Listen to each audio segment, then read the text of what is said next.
Sur l'histoire de Hanouka. Alors, juste regardez, je vais essayer de synthétiser pour pouvoir avancer. Donc, on se rappelle que Hanouka, on est en pleine période du second temple. Le temple n'est pas détruit. On est en moins 168, on est à l'époque des Asmonéens qui vont combattre le régime gréco-syrien, comme ça qu'on l'appelait à l'époque. On a dit tout à l'heure que les Grecs vont interdire la circoncision, la pratique du Shabbat, le Rosh Chodesh, donc perturber, couper la liaison avec Dieu.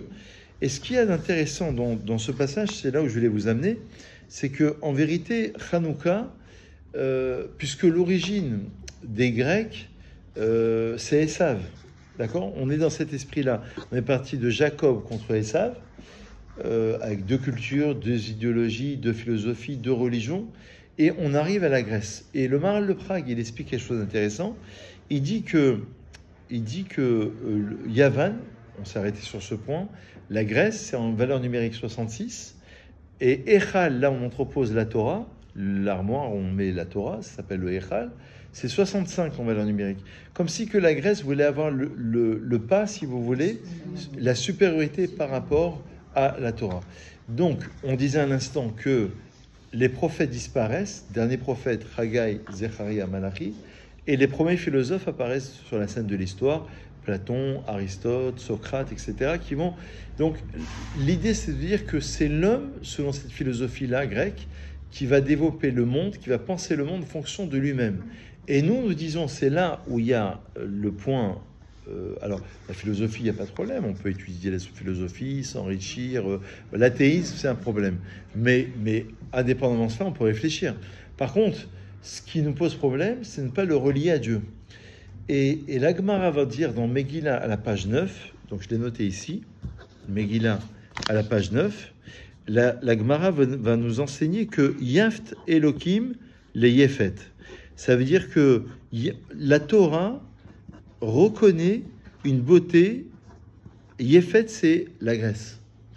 Je tiens à vous rappeler que quand Noach sort de la Teva, il sort avec les trois enfants qui donnent naissance à trois cultures différentes. On a Shem, les peuples sémites, dont le peuple hébreu. On a Ham, c'est chaud, c'est les peuples africains. Et Yefet, il n'y a rien de péjoratif dans ce que je dis. Et Yefet, ça veut dire la Grèce. Ça veut dire la culture, ça veut dire cette philosophie. C'est-à-dire que la Torah lui octroie dans la Gemara de Megillah à la page 9 une certaine beauté, une certaine culture. La seule différence et le point qui va nous différencier, c'est de ramener cette beauté vers Dieu. Vous savez, il y a un grand maître italien, kabbaliste, qui s'appelait le Rama Mipano. Pas le Ramchal, je cite souvent le Ramchal. Et cette fois-ci, c'est le Rama Mipano. Le Rama Mipano, c'est Rabbi Menachem Azria Mipano, qui a vécu au XVIIIe siècle à peu près, en Italie. C'est peut-être le XVIIe, mais je crois que c'est le XVIIIe. Et lui, il a, selon la mystique juive, il fait la relation des âmes. Et là, lui, il considère que c'est la même Neshama. C'est qu'on revient sur Terre pour réparer des choses. Il dit, Yosef était très beau, physiquement parlant. Les filles couraient après lui symboliquement parce qu'il était extrêmement beau. Et dans le Talmud, on a Rabbi Yochanan qui était aussi extrêmement beau. Et il se mettait à la porte du mikvé, lorsque les femmes sortaient du mikvé, il se mettait à la porte du mikvé et il renvoyait une certaine forme de beauté. Mais il ne se cachait pas à la porte du mikvé pour ne pas que les femmes voient tellement il était beau quand elle rentrait pour le...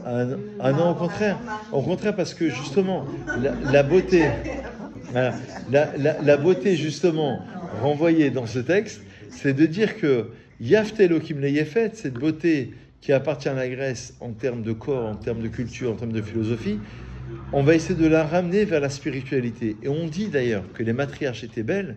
Quel est l'intérêt que la Torah nous dit? C'est le Maharal de Prague qui explique ainsi, de nous dire qu'elles étaient belles. C'est qu'elles étaient belles, ça veut dire que elles ont été... voilà, c'est la liaison, si vous voulez, entre l'intériorité et l'extériorité. C'est pas une beauté qui est physique uniquement, superficielle, extérieure, mais c'est une beauté qu'on a essayé de ramener dans l'intériorité. C'est ça le problème avec la Grèce, avec Hanouka. C'est pour ça qu'on a pris cette fiole d'huile, on l'a inaugurée, on l'a rallumée pour rétablir le lien en disant ce lien-là, dit le Maharal de Prague, tu ne pourras pas l'enlever. Ce lien intrinsèque avec Akadosh Baruch Hu, ce lien, tu ne pourras pas l'enlever parce qu'il appartient au peuple juif. Mais il faut que je prenne, en fait, je crois que c'est une grande leçon de Torah, il faut que je prenne tout ce qui est autour de moi. Ça veut dire que je prenne le monde, je prenne le repas, une belle maison, une belle voiture, et la beauté d'une personne. Vous savez qu'il y a une bracha, on ne cite jamais. Quand on va à la haute, à la haute montagne, on fait une bracha sur la nature, la beauté. La mer Méditerranée, vous ne l'avez pas vue depuis 30 jours, une bracha, une bénédiction. Je vous remercie Hachem, chez Assa et Théam et Gadol qui a fait la grande mer. Et ainsi de suite, sur le monde, c'est-à-dire on s'émerveille du monde. Il y a quelque chose de très intéressant. Quand on voit une très belle personne, Miss Univers par exemple, on croise Miss Univers, eh ben, il y a une bracha à faire. Une bénédiction à faire. Parce que je loue, je vois... Vous connaissez l'histoire dans la Gemara? Une histoire terrible, terrible, terrible. Il y a un maître qui passe devant son élève, je vous l'avais déjà rencontré une fois, je crois. Il voit que cet élève, il est très laid. Il a une laideur. Il lui dit, oh, combien tu es laid. Et cet élève-là est vexé profondément. Il dit, ben, si je suis laid, va te plaindre auprès de celui qui m'a créé, auprès de Dieu. C'est Dieu qui m'a créé, c'est Dieu qui m'a créé ainsi, avec les traits de... Et on sait très bien que dans la Kabbalah, entre parenthèses, les traits du visage renseignent, Chochmataparsut, on appelle ça, Parashat Yitro, le Zohar de Parashat Yitro, Ve'ata techezeh mikol ha'am, toi, quand Moshe Yitro, le beau-père, dit à Moïse, tu vas choisir 70 personnes, 70 sages qui vont t'accompagner. Comment il les a choisis? Par Chochmat Aparsut, dit le Zohar, c'est-à-dire qu'en fonction des traits, la couleur des yeux, des cheveux, est-ce qu'ils sont lisses, est-ce qu'ils sont bouclés, la forme du nez, la forme du visage, les traits ici, et bien ça renseigne sur des capacités reliées à son Shoresh HaNeshama, à son âme. Et lorsqu'il arrive à la vie, dans la ville dans laquelle il exerce, ce rabbin, il lui dit, mais c'est ça votre maître? Il m'a insulté, votre maître. Il m'a traité de laid, que j'étais une personne qui était laide. Alors il dit, je te demande pardon. Alors l'élève à la fin accepte le pardon du maître. Le Ben Ishra, un des grands commentateurs, il dit, en vérité, il voulait lui dire combien sont laides tes actions. Ça veut dire que la laideur physique, c'est pas juste une laideur. C'est-à-dire qu'on arrivait à voir à travers le visage d'une personne. Aujourd'hui, on n'est plus en capacité. Les bienfaits de la personne, ou alors malheureusement son côté aussi négatif, son côté sombre de la personne. Vous savez que lorsque vous allez voir un kabbaliste, il perçoit tout cela, il voit tout cela, il ressent tout cela. Il sent qu'il y a un problème, dès qu'il vous voit, dès qu'il entend votre nom, votre prénom, il sait qu'il y a quelque chose, positif ou négatif d'ailleurs. Et ça c'est intéressant. Et donc la beauté ici dont on parle, et c'est ça Hanouka, c'est de la ramener vers le Créateur. Ça résume toute la Torah. Parce que la Torah c'est quoi? C'est le rapport entre la matérialité et la spiritualité. Je voudrais dire, puisque vous avez parlé de ça, nous sommes ici dans la maison où est née Simone Veil. Et vous savez que Simone Veil a eu la vie sauve quand il y a eu la sélection, et une femme qui faisait la sélection, là, et elle a été éblouie par sa beauté, et elle a dit, c'est pas possible cette beauté de la tuer. Et elle a mis un côté où c'est ça. Voilà. Elle a eu la vie sauve et on est dans la maison où elle est née. Regardez les choses quand même. Quand je me rappelle qu'on a fait ici, on a célébré Rosh Hashanah et Kippour, vous étiez là. Ici, on a fait. Oui, c'était bien. Je sais, je me rappelle. J'ai dit, regarde, ils ont voulu tuer la famille Veil et tout ça, pas Veil, c'était Jacob, je crois, la famille Jacob et tout. Et nous sommes dans la même maison où ils ont failli les tuer. Et nous, on continuons la tradition. Mais vous voyez, c'est exactement ça. Vous savez qu'il y a une halakha particulière, c'est que si on suit le Talmud dans Shabbat à la page 21, c'est écrit dans le Talmud que normalement, si on allume une bougie chaque soir, on a fait la mitzvah. Et c'est une des rares, il y a peut-être d'autres exemples, mais ça ne me vient pas, c'est un des rares exemples dans la Torah, dans la halakha, dans la loi juive, où tout le peuple d'Israël a pris sur lui de rajouter, de faire ce qu'on appelle me'adrin mina me'adrin, d'embellir la mitzvah, de faire très bien la mitzvah. Ça veut dire que c'est non seulement chacun allume une Hanoukia, mais chacun rajoute, deuxième soir, 2 bougies, 3 bougies. Selon la stricte loi, c'est 1 bougie. Donc ça veut dire que Israël a pris sur lui cette capacité de vouloir se rapprocher intrinsèquement avec Dieu et de ressentir Dieu, même dans ces périodes qui sont obscures. Vous savez, j'ai lu il y avait un admour, le rabbi de Kotsk, qui était formidable parce qu'il avait toujours des citations exceptionnelles. Et le rabbi de Kotsk, c'est un grand rav chassidique du 18e, 19e siècle. Et il disait pourquoi, c'est la question du Beth Yosef, Rabbi Yosef Karo, il dit pourquoi on doit allumer pendant 8 jours, on devrait allumer pendant 7 jours. Le premier jour, bon, il y a eu un miracle, on a retrouvé cette fiole d'huile, d'accord, sous les soubassements du temple. Maintenant, il fallait bien qu'il reste allumé le premier jour. Donc le miracle a duré 7 jours. Réponse du Beth Yosef avant de voir le Rabbi du Kosk. Le Beth Yosef, il dit, c'est que chaque jour a été consumé un huitième. Donc il y a eu un miracle à partir du premier jour. Un huitième de la bougie, de l'huile, parce que la vraie mitzvah, c'est l'huile d'olive. Et la vraie mitzvah, c'est de faire d'abord la bracha, ensuite on allume. On ne fait pas la bracha en allumant. D'abord on fait la bracha. On fait toujours la bracha avant de faire la mitzvah. Mais le Rabbi de Kosk qui disait que non, c'est de retrouver Dieu dans la nature. Ça veut dire que à partir du premier jour, le fait de l'avoir trouvée, le fait de dire qu'elle est restée éclairée, d'avoir trouvé cette huile, dans la nature, il a vu déjà un miracle. Ça veut dire que quand on disait la beauté, on la ramène à Dieu, dans la matérialité, on trouve une part de spiritualité, c'est toute l'idée du judaïsme. Toute la Torah, c'est ça, c'est de retrouver une part de Dieu dans la création. Tu pourrais dire, mais ça n'a rien à voir. Le monde matériel, c'est le monde matériel. Le monde de la beauté, c'est le monde de la beauté. Non, nous, on dit que tout cela, ça fait qu'un avec Dieu. On le ramène au Créateur. Et c'est ça, Hanouka. Et c'est pour ça que les maîtres d'Israël enseignent que les fêtes rabbiniques soient instituées en hiver. Les fêtes de la Torah sont instituées en été. Les fêtes rabbiniques, c'est par exemple Tou Bishvat, c'est un minhag, c'est une coutume. C'est au mois de janvier à peu près. Purim, c'est la fin de l'hiver. Et Hanouka, c'est au creux même de l'hiver. C'est pendant la période vraiment de... Et c'est là où les nuits commencent à se raccourcir légèrement à partir de Hanouka. Ça veut dire que cette lumière, elle a apporté dans la période... Jacob qui combat l'ange de Ésaü, on en a parlé tout à l'heure pendant la période d'exil, pendant toute la nuit, et à la fin, c'est le Mashiach qui arrive, c'est la rédemption, il lui change de prénom, on a dit tout à l'heure, de Jacob, il passe à Israël. Et j'ai vu un commentaire qui disait que c'est la seule fête, c'est le Bnei Issachar qui le dit, c'est la seule fête qui tombe sur 2 mois. Parce que la fête de Hanouka commence le 25 qui se lève, et elle se termine le 3 Tevet. Au mois de Tevet, qui se lève Tevet. Il n'y a pas une autre fête juive comme ça. Purim, c'est le 14 Adar, Pessah, 14 Nissan, 15 Nissan, etc. Mais ça ne tombe pas sur 2 mois. Et on explique, alors c'est assez profond dans le Bnei Issachar, on explique en fait profondément, en vérité ça veut dire que le mois de Tevet, c'est un mois qui est très dur. Il y a 3 mois dans l'année dans le Sefer Yisraël qui sont très durs, il y a le mois de Tammuz, le mois de Av et le mois de Tevet. Pour apporter de la lumière au mois de Tevet, parce qu'il va y avoir le jeûne du 10 Tevet. Et l'une des raisons de ce jour de jeûne, c'est que c'est l'origine du premier temple.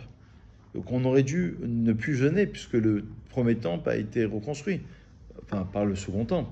Et en fait, ça a été les premières origines qui va donner suite plus tard à la destruction du premier temple. Ça, c'est le 10 Tevet. C'est pour ça qu'on jeûne. Je crois que c'est vers la fin décembre cette année. Je crois que c'est le mardi 28 ou 29 décembre, dans 2-3 semaines. Et c'est un jour de jeûne qui est très important dans la tradition. Il est court parce qu'on est en hiver, mais il est très très important. Et pourquoi? Parce qu'on considère que le roi Ptolémée, à l'époque, il avait réuni, c'est dans le Talmud de Megillah, page 9, il avait réuni les 72 sages dans des pièces différentes pour traduire la Torah en grec. On a le droit de traduire la Torah en grec, mais lui, son problème, c'est qu'il voulait trouver une erreur. Il voulait que chaque rabbin l'aimait. Il voulait que chaque rabbin l'interprète d'une manière différente. Ils ont eu le roi HaKodesh, l'Esprit divin, et chaque rabbin a écrit de la même manière pour ne pas retrouver une erreur dans le texte même de la Torah. Mais lui, son origine, c'était justement, quelque part, d'en vouloir au peuple juif, de trouver une erreur dans le peuple juif. Bon, il y a même ceux qui disent, alors je ne sais pas si ça a été prouvé historiquement, que c'est en relation avec la naissance du christianisme aussi. Le 10 Tevet, et c'est vrai que ça tombe dans cette période, fin décembre, début janvier, ça correspond à cette période. Ça veut dire que c'est une forme de séparation. Je vous dis, toute l'histoire, elle tourne autour de la jalousie, autour de la priorité, autour de la préséance, autour de la supériorité de Jacob par rapport à Ésav, et ça revient constamment dans la haine symbolisée par Ésav, une certaine partie de Ésav, sans faire trop de caricatures, et évidemment la Grèce qui a voulu couper ce lien. 180 ans, l'exil il dure, donc c'est énorme. Et nous, ce qu'on veut, c'est rétablir ce lien avec le Créateur. Vous savez, il y a une très très belle chose, c'est qu'on dit que quand on allume la Hanoukia, il ne faut pas allumer la télévision après. Il faut rester devant la Hanoukia. Et on dit qu'il faut s'enrichir. Et il y a même une ségoula sur la Parnassa que j'ai vu au nom du Rabbi Chaim Falaji, un des grands commentateurs. Il dit qu'il faut dire le verset Leatzil panim mishamem velechem leva venosh isaad. C'est un verset dans Tehillim. On dit que c'est une ségoula pour la Parnassa. Il y a beaucoup de ségoulottes sur la Hanoukia. La Hanoukia, c'est pas une lumière juste matérielle, c'est une lumière qui est spirituelle. On dit dans les textes du Midrash, on dit qu'il y a 36 bougies. Avec le shamash, on a 44. 44, c'est 8 plus 7 plus 6 plus 5 plus 4. 44 avec le shamash, parce que c'est ce qui nous permet d'allumer les autres bougies. Et c'est Gematria Adam, 45 l'homme, avec le kollel. Et sans le shamash, ça donne 36. Or, la lumière d'origine de la création, au moment de la création, reste allumée pendant 36 heures. 12 heures du Shabbat, quand l'homme a été créé, 24 heures du Shabbat, et 12 heures le samedi soir.